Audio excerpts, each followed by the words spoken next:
I've mentioned about the Illuminati, I've mentioned about the reptilians, I've mentioned about Montauk Point, but I need to give you the history or the backup of all of this.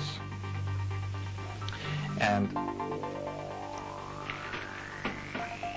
I need to explain to you also about the history of this galaxy, and particularly the solar system, because it's pertinent to what's going on now and will give you an understanding of why the reptilians have the mindset that they do. Now, there was a star system, and some of you may remember this from the DNA seminar that I had here about a year and a half ago. There was a star system at the center of this galaxy called Lyrae. You can consider Lyrae to be the home of all human civilization in this galaxy. And I mentioned to you that this civilization was very etheric. They were not really very physical, but borderline physical and non-physical. Now, the Lyrians, you can say, were descendant or the promulgation of what you would term angelic figures.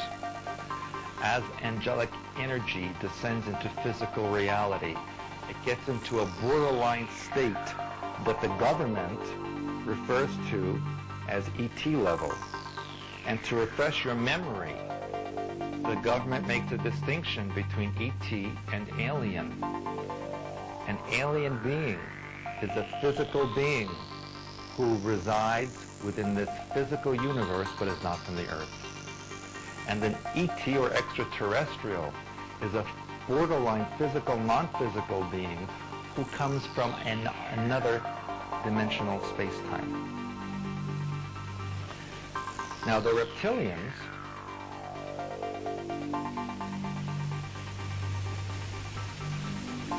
as I mentioned, were not from this galaxy. They appeared in a star system known as Draconis, or Draco. It's commonly referred to as Draco. Originally, I had told you that nobody knew who created them. It was a mystery. But now I can tell you, and I have told you just before, that they were created by what I call the clear people or transparent people.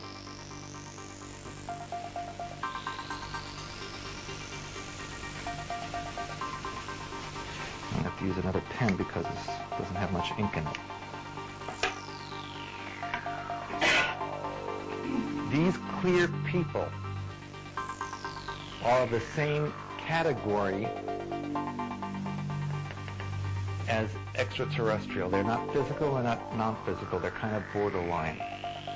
They have what I call a hive mentality.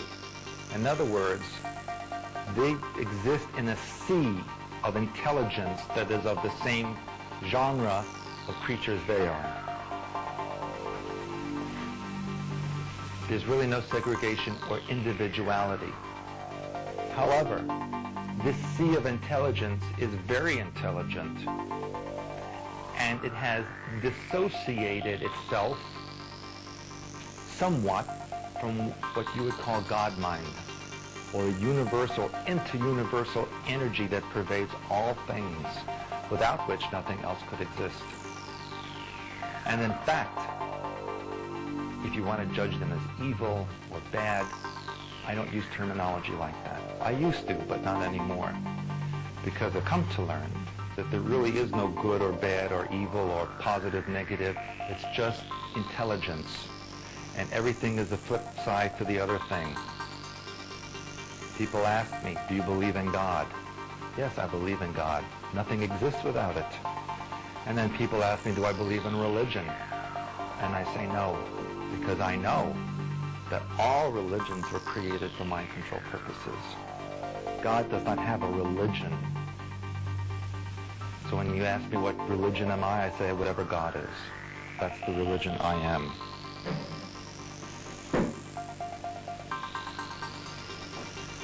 I believe and I actually know this, but I'll say believe because I can't prove it to you, that these clear or transparent entities created the reptilians in order to destroy the civilization. They wanted to create their own little universe under their control. They wanted to be God. Now, this woman that I told you about earlier, who was controlling me and handling me, claimed to be from them.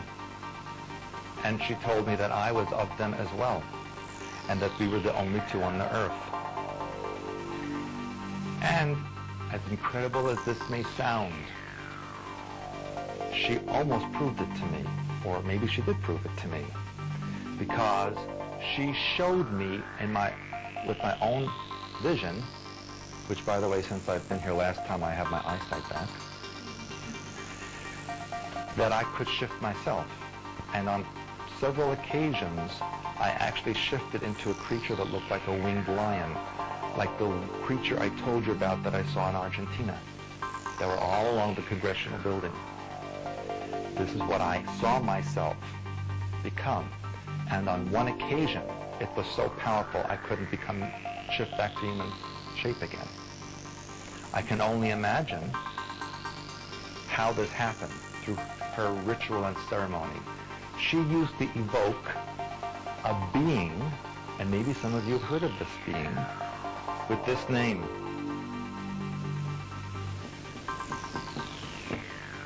Abraxas. Have any of you heard of that before?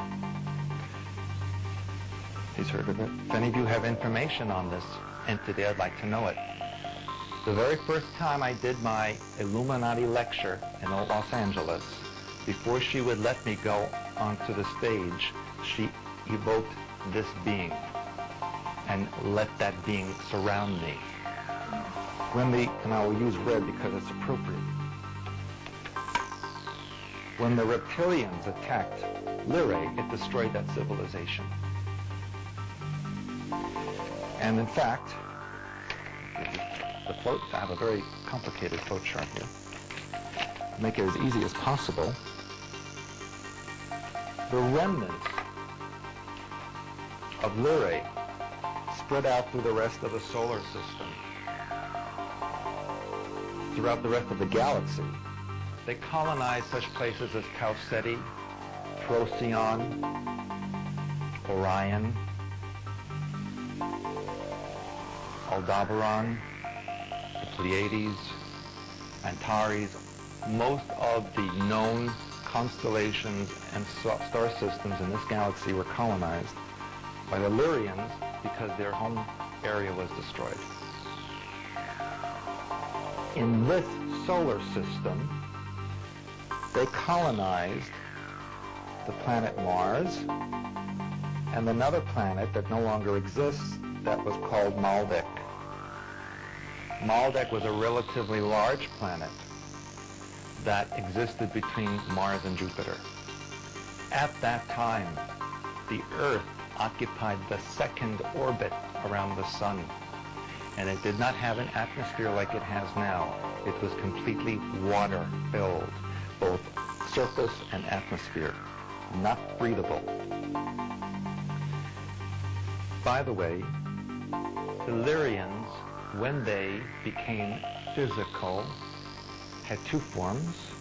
One was blonde hair, blue eyes, which was the standard form, and the other form was red hair and either blue or green eyes. Now, the red hair person was considered very special and spiritual and also dangerous. They were extremely psychic and able to interact on many levels of communication and dimensionality. And they were very much used for priests and priestesses in Lyrian civilization. And in fact, they were used for breeding purposes because the genetics was so powerful. And in Montauk, most of the breeders were red-haired women with blue or green eyes. Now, the reptilians have a mindset that's very different than what humanity has. Reptilians believe that they are superior to all others. And as I mentioned at the bookstore last night, one of the reasons is they are androgynous. They have male and female in the same body. And since this is representative of what exists outside of physical reality, where there is no male or female gender, it's just energy, they consider themselves superior for bringing that type of information to physical reality. You'll also note, based on observing creatures on the earth right now, that reptilian forms do not evolve or adapt over eons or millions of years. They basically stay the same. And if there's a change, they just die out. Whereas mammalian forms need to adapt and evolve as there are changes occurring in their environment. So to the reptilian mind pattern, they're superior because they don't need to change or adapt. Therefore, they're completely perfect as they are. That's the mindset. It's not right, it's not wrong, it's just the way they think. And so, they go after the Aryan types, or the blonde hair, red hair, blue eyes, green eyes, because the genetics of those people are easily controlled. The mind control over that genetic is very, very easy as compared to other races.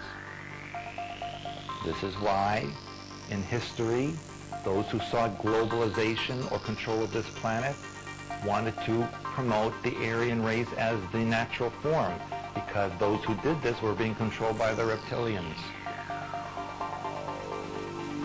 And they found that every reason they could think of to make other civilizations or races look inferior. They manufactured that. And so, those who existed on Mars and Maldek were the blonde-haired, blue-eyed type, with a few of the red-haired, green-eyed types in there as well. Reptilians love to use comets and asteroids. That's their mode of travel and attack. They sent an ice comet into the solar system to destroy the human colonists or the Lyrian refugees on Mars and Maldek. Now at the time, if I may erase this, at the time, the setup of this solar system was very different.